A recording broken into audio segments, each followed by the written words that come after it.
ॐ श्री गुरुभ्यो नमः। हरिः ॐ। अथ श्रीमन्नारायणीयं षड्विंशतितमं दशकं गजेन्द्रमोक्षवर्णनम्। इन्द्रद्युम्नः पाण्ड्यखण्डाधिराजः त्वद्भक्तात्मा चन्दनाद्रौ कदाचित् त्वत्सेवायां मग्नधीरालुलोके नैवागस्त्यं प्राप्तमातिथ्यकामम्। कुम्भोद्भूतिः सम्भु कुम्भोद्भूतिः सम्भृतक्रोधभारः स्तब्धात्मा त्वं हस्तिभूयं भजेति शप्त्वाथैनं प्रत्यगात् प्रत्यगात्सोऽपि लेभे हस्तीन्द्रत्वं त्वत्स्मृतिव्यक्तिधन्यं दुग्धाम्बोधेर्मध्यभाजित्रिकूटे क्रीडन् शैले पोयवशाभिः सर्वान् जन्तूनत्यवर्तिष्ठशक्त्या त्वद्भक्तानां कुत्र नोत्कर्षलाभः स्वेन स्थेम्ना दिव्यदेशत्वशक्त्या सोऽयं खेदानप्रजानन् कदाचित् शैलप्रान्ते घर्मतान्तः सरस्यां यूथैः सार्धं त्वत्प्रणुन्नोभिरेमे हुहुस्तावद्देवलस्यापि शापात् ग्राहीभूतस्तज्जले वर्तमानः जग्राहैनं हस्तिनं पाददेशे शान्त्यर्थं हि श्रान्तिदोषस्वकानां त्वत्सेवाया वैभवात् दुर्निरोधं युध्यन्तन्तं तौ वत्सराणां सहस्रं प्राप्ते काले त्वत्पदैकाग्र्यसिद्ध्यै नक्राक्रान्तन् हस्तिवर्यौ व्यधास्त्वम् आर्तिव्यक्तप्राक्तनज्ञानभक्तिः शुण्डोत्क्षिप्तैः पुण्डरीकैः समर्चन् पूर्वाभ्यस्तन् निर्विशेषात्मनिष्ठं स्तोत्रं श्रेष्ठं सोन्वगादीत् परात्मन् श्रुत्वा स्तोत्रं निर्गुणस्थं समस्तं ब्रह्मेशाद्यैर्नाहमित्यप्रयाते सर्वात्मा त्वं भूरि कारुण्यवेगात् तार्क्ष्यारूढः प्रेक्षितो भूः पुरस्तात् हस्तीन्द्रन्तं हस्तपद्मेन धृत्वा चक्रेण त्वं नक्रवर्यौ व्यदारीः गन्धर्वेऽस्मिन् मुक्तशापे सहस्ती त्वत्सारूप्यं प्राप्य देदीप्यते स्म एतद्वृत्तं त्वाञ्च माञ्च प्रगेयः गायेत् सोऽयं भूयसे श्रेयसे स्यात् इत्युक्त्वैनं तेन सार्धं गतस्त्वं धिष्ण्यो विष्णो पाहि वातालयेश इति श्रीमन्नारायणीये गजेन्द्रमोक्षवर्णनं नाम षड्विंशतितमं दशकं समाप्तं। नारायणाखिलगुरो भगवन्नमस्ते। नारायणाखिलगुरो भगवन्नमस्ते। अथ सप्तविंशतितमं दशकं क्षीराब्धिमथने कूर्मावतारवर्णनम् दुर्वासासुरवनिताप्तदिव्यमाल्यं शक्राय स्वयमुपदाय तत्र भूयः नागेन्द्रप्रतिमृदिते शशापशक्रं काक्षान्तिस्त्वदितरदेवतांशजानां शापेन प्रथितजरेथ निर्जरेन्द्रे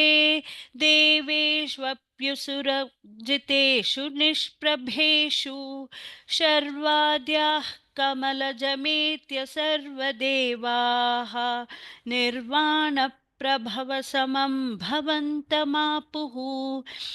ब्रह्माद्यैस्तुतमहिमा चिरन्तदानीं प्रादुषन् वरदपुरः परेण धाम्ना हे देवादितिजकुलैर्विधाय सन्धिं पीयूषं परिमथतेति पर्यशास्त्वं सन्धानं कृतवति दानवैसुरौघे मन्थानन्नयति मदेन मन्दराद्रिं भ्रष्टेऽस्मिन् बदरमिवोद्वहन् खगेन्द्रे सद्यस्त्वन्विनिहितवान् पयः पयोधौ आधाय द्रुतमत वासुकिवरत्रां पातोधौ विनिहित सर्वबीजजाले प्रारब्धे मथनविधौ सुरासुरैस्तैः व्याजात्वं भुजगमुखे करोऽसुरारीन् क्षुब्धाद्रौ क्षुभितजलोदरे तदानीं दुग्धाब्धौ गुरुतरभारतो निमग्ने देवेषु व्यथिततमेषु तत्प्रियैषी प्राणैषीः कमटतनुं कठोरपृष्ठाम् वज्रातिस्थिरतरकर्परेण विष्णो विस्तारात् परिगतलक्षयोजनेन अम्भोधेः कुहरगतेन वर्ष्मणा त्वं निर्मग्नं क्षितिधरनाथ मुन्निनेत्थ उन्मग्ने झटिति तदा धराधरेन्द्रे निर्मेतुर्दृढमिह सम्मदेन सर्वे आविश्य द्वितय गणेऽपि सर्पराजे वैवश्यं परिशमयन्न विवृधस्तान्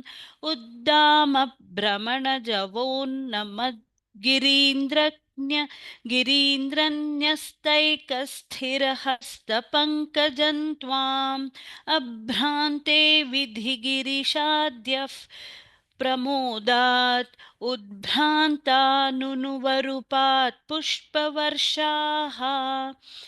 दैत्यौघे भुजगमुखान्निलेन तप्ते तेनैव त्रिदशकुलेऽपि किञ्चिदार्ते कारुण्यात् तव किल देववारिवाहाः प्रावर्षन्नमरगणान्न दैत्यसङ्घान् उद्भ्राम्य बहुतिमिनक्रचक्रवाले तत्राब्धौ चिरमथितेऽपि निर्विकारे एकस्त्वं युगकृष्टसर्पराजः सम्राजन् पवनपुरेश पाहि रोगात् इति श्रीमन्नारायणीये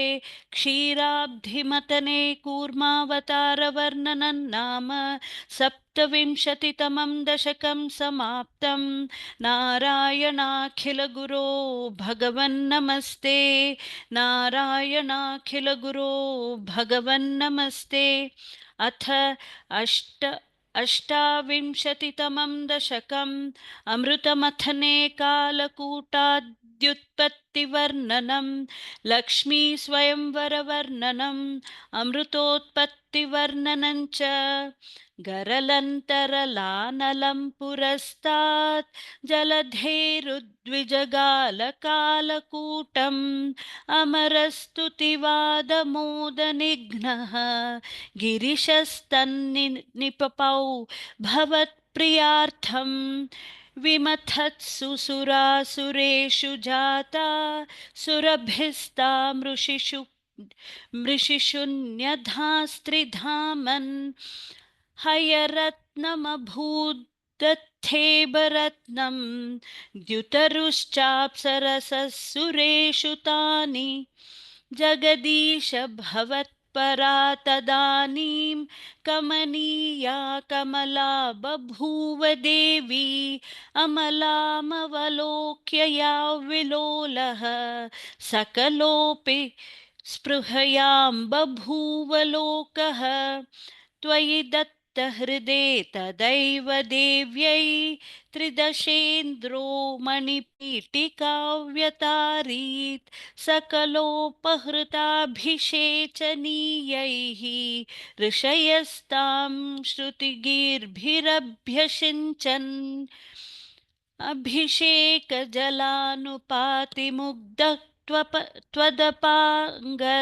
त्वदपाङ्गैरवभूषिताङ्गवल्लीं मणिकुण्डलपीतचेलहार प्रमुखैस्ताममरादयोन्वभूषन् वरणस्रजमात्तभृङ्गनादां दधती सा कुचकुम्भमन्दयाना पदशिञ्जितमञ्जुनूपुरा त्वां कलितव्रीलविलासमाससाद गिरिशद्रुहिणादि सर्वदेवान् गुणभाजोऽप्यविमुक्तदोषलेशान् अवमृश्य सदैव सर्वरम्ये निहिता त्वय्यनयापि दिव्यमाला उरसा तरसा ममानिथैनां भुवनानां जननीमनन्यभावां त्वदुरो विलसत्तदीक्षणश्री परिवृष्ट्या परिपुष्टमास विश्वम् अतिमोहनविभ्रमा तदानीं मदयन्ती खलु वारुणी निरागात् तमसः पदवीमदास्त्वमेनाम् अतिसम्माननया महासुरेभ्यः तरुणाम्बुदसुन्दरस्तदा त्वं ननु धन्वन्तरिरुत्थितोऽम्बुराशेः अमृतं कलशे वहन्कराभ्याम् अखिलार्तिहर मारुतालयेश इति श्रीमन्नारायणीये अमृतमथने कालकूटाद्युत्पत्तिवर्णनं लक्ष्मी स्वयंवरवर्णनम् अमृतोत्पत्तिवर्णनं चेति अष्टाविंशतितमं दशकं समाप्तं नारायणाखिलगुरो भगवन्नमस्ते नारायणाखिलगुरो भगवन्नमस्ते अथ एकोनत्रिंशत्तमं दशकं देवानाम् अमृतोपलब्धिप्रकारवर्णनम् उद्गच्छत्तस्तव करादमृतं हरत्सु दैत्येषु तान् शरणाननुनीय देवान् सद्यस्तिरोदधितदेव भवत्प्रभावात् उद्यत्स्वयूत्यकलहादितिजा बभूवुः श्यामां रुचापि वयसापि तनुं तदानीं प्राप्तोऽसि तुङ्गकुचमण्डलभङ्गुरान् त्वं पीयूषकुम्भकलहं परिमुच्य सर्वे तृष्णाकुलाः प्रतिययुस्त्वदुरोजकुम्भे का त्वं मृगाक्षि विभजस्व सुधा मिमामित्यारूढरागविवशानभियाचतोमून् विश्वस्य ते मयि कथङ्कुलटास्मि दैत्याः इत्यालपन्नपि सुविश्वसितानतानीः मोदात् सुधा कलशमेषु ददत्सु सा त्वं दुश्चेष्टितं मम सहध्वमिति ब्रुवाणा पङ्क्तिप्रभेदविनिवेशितदेवदैत्याः लीलाविलासगतिभिः समदाः सुदान्ताम् अस्मास्वियं प्रणयि अस्मास्वियं प्रणयिनीत्य सुरेषु तेषु जोषं स्थितेष्वथ समाप्य सुधां सुरेषु त्वं भक्तलोकवशगो निजरूपमेत्य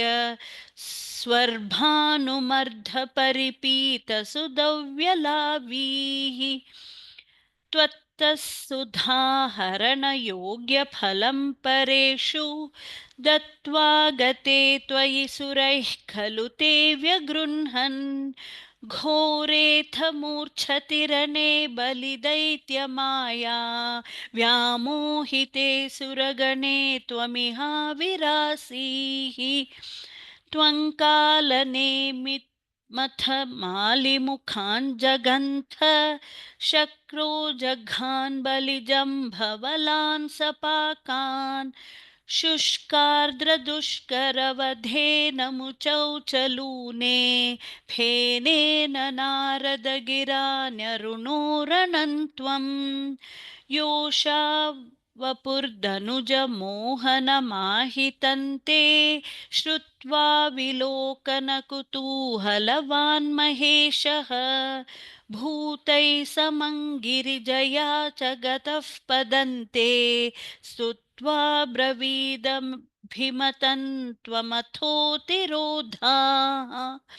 आरामसीमनि च कन्दुकघातलीला लोलायमाननयनाङ्कमनीं मनोज्ञां त्वामेष वीक्ष्य विगलद्वसनां मनोभूः वेगाद्दनङ्गरिपुरङ्गसमालिलिङ्ग भूयोऽपि विद्रुतवतीमुपधाव्य देवः वीर्यप्रमोक्षविकसत्परमार्थबोधः त्वन्मानितस्तव महत्त्वमुवाच देव्यै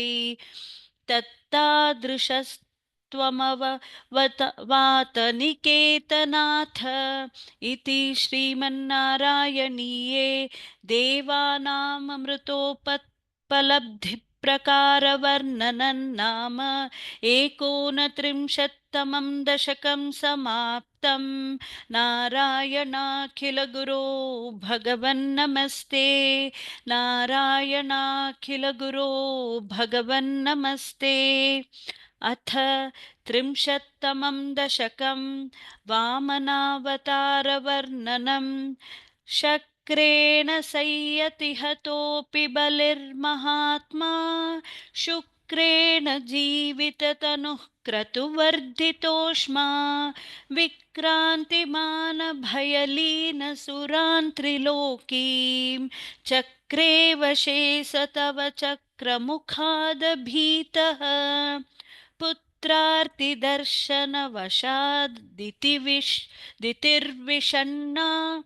तं काश्यपन्निजपतिं शरणं प्रपन्ना त्वत्पूजनं तदुदितं हि पयोव्रताख्यं सा द्वादशाहमचरत्वयि भक्तिपूर्णा तस्यावधौ त्वयि निलीनमतेरमुष्याः श्यामश्चतुर्भुजवपुः स्वयमाविरासीः नम्राञ्च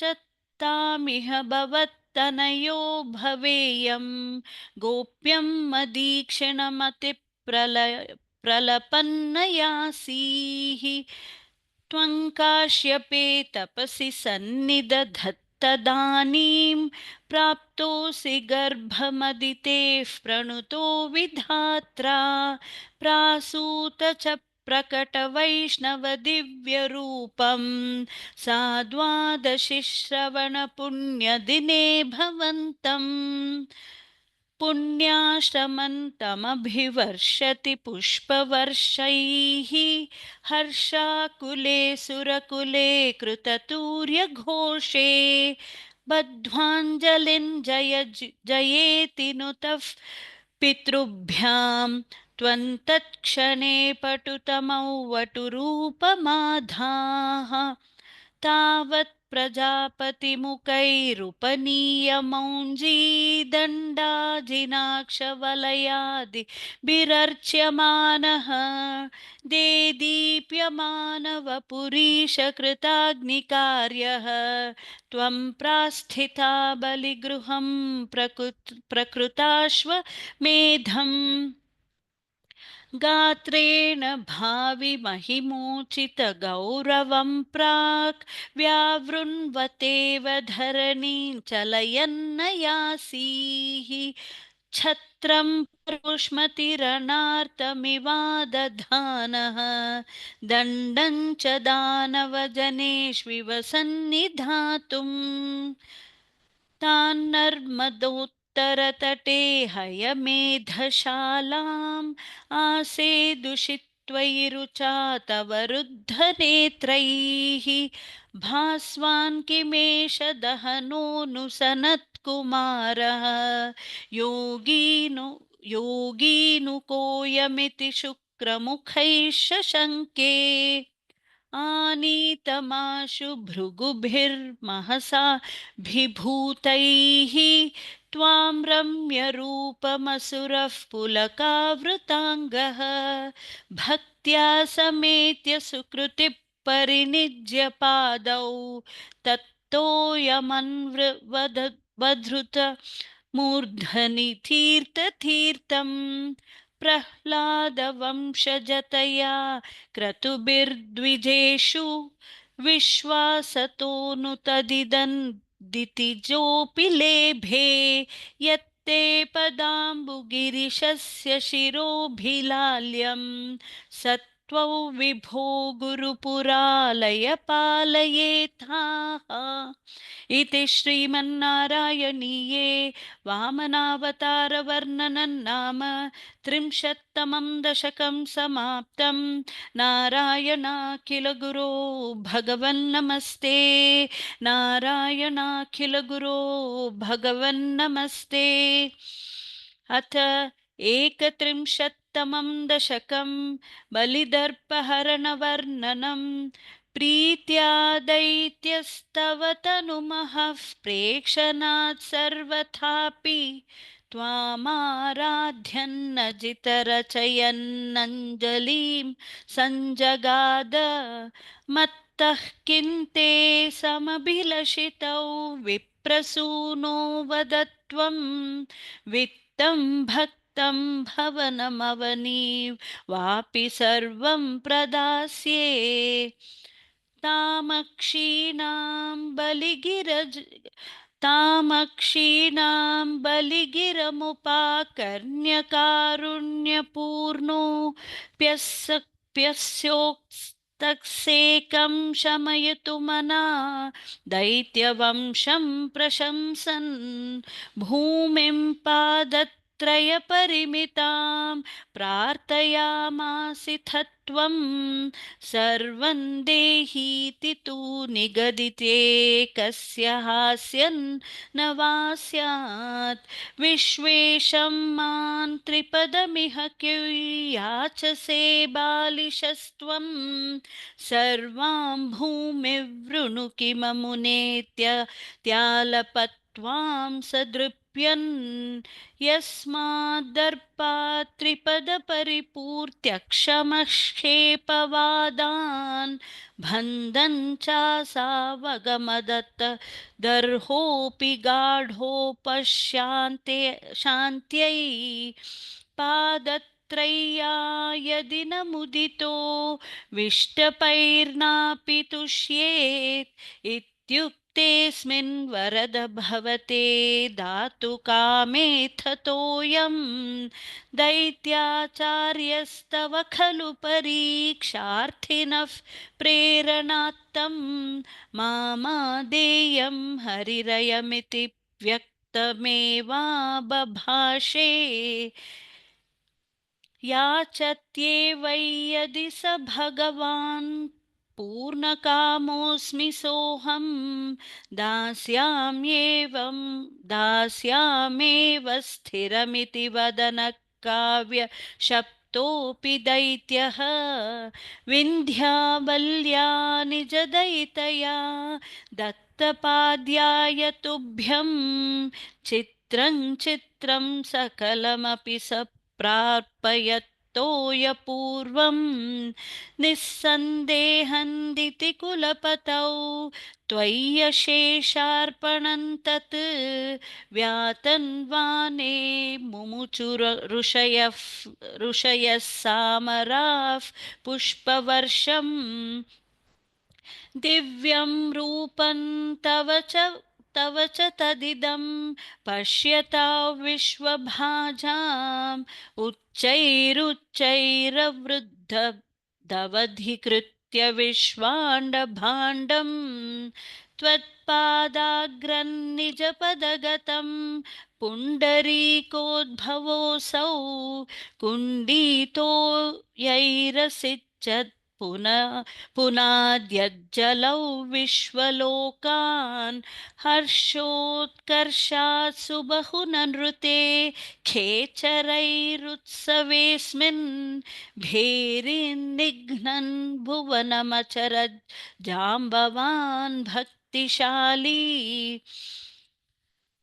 तावद्दैत्यास्तवनुमतिमृते भर्तृरारब्धयुद्धाः देवोपेतैर्भवदनुचरैः सङ्गता भङ्गमापन् कालात्मायौ वसति पुरतो यद्वशात् प्राग्जिता स्मः किवो युद्धैरिति बलिगिरा ते तपातालमापुः पाशैर्बद्धं पतगपतिना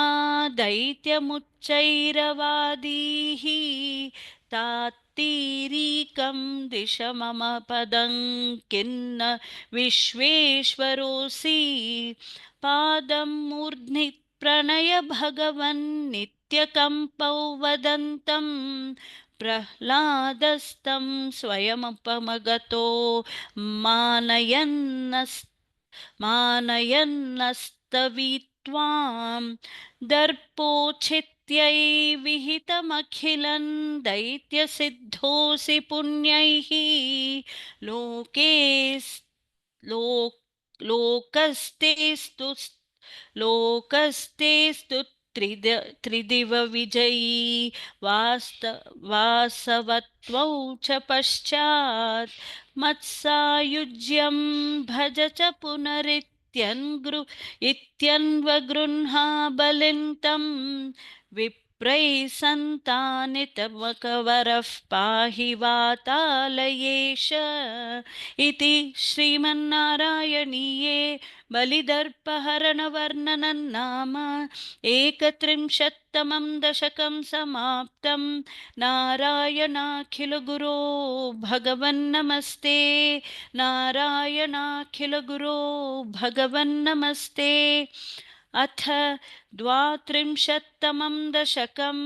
मत्स्यावतारवर्णनम् पुरा हयग्रीव महासुरेण षष्ठान्तरान्तोऽद्यदकाण्डकल्पे निद्रोन्मुख ब्रह्ममुखादृतेषु वेदेष्वधित्सः किल मत्स्यरूपं सत्यव्रतस्य द्रमिलाधिभर्तुः नदीजले तर्पयतस्तदानीं कराञ्जलौ सञ्ज्वलिताकृतिस्त्वम् अदृश्यताः कश्चन बालमीनः क्षिप्तं जले त्वां चकितौ विलोक्य निन्येम्बुपात्रेण मुनिस्वगेहं स्वल्पैरहोभिः कलशिञ्च कूपं वापिं सरश्चानशिषे विभो त्वं योगप्रभावाद्भवदाज्ञयैव नीतस्ततस्त्वं मुनिना पयोधिं पृष्टो मुना कल्पदिदृक्षुमेनं सप्ताहमास्वेति वदन्न यासीः प्राप्ते त्वदुक्ते हनिवारिधारा परिप्लुते भूमितले मुनीन्द्रः सप्तर्षिभिः सार्धमपारवारि न्युद्घूर्णमानः शरणय्ययौ त्वाम् धरान् त्वदादेशकरीमवाप्तां नौरूपिणीमारुरुहुस्तदा ते तत्कम्पकम्प्रेषु च तेषु भूयः त्वमम्बुधेराविरभूमि विरभूर्महीयान् झषाकृतियो जनलक्षदीर्घाम् दधानमुच्चैस्तरतेजसन्त्वां निरीक्ष्य तुष्टा मुनयस्त्वदुक्त्या त्वत्तुङ्गशृङ्गे तरुणिं बबन्धुः आकृष्टनौकामुनिमण्डलाय प्रदर्शयन् विश्वजगद्विभागान् संस्तूयमानो नृवरेण तेन ज्ञानं परञ्चोपदिशन्नचारीः कल्पावधौ सप्तमुनीन् पुरोवत् प्रस्थाप्य सत्यव्रतभूमिपन्तं वैवस्वताख्यं मनुमादधानः क्रोधाधयग्रीवमभिद्रुतो भूः स्वतुङ्गशृङ्गक्षतवक्षसन्तं निपात्य दैत्यन् निपात्य दैत्यन्निगमान् गृहीत्वा विरिञ्चये प्रीतहृदे ददानः प्रभञ्जनागारपते प्रपायाः इति श्रीमन्नारायणीये मत्स्यावतारवर्णनं नाम 32तमं दशकं समाप्तं नारायणाखिलगुरो भगवन्नमस्ते नारायणाखिलगुरो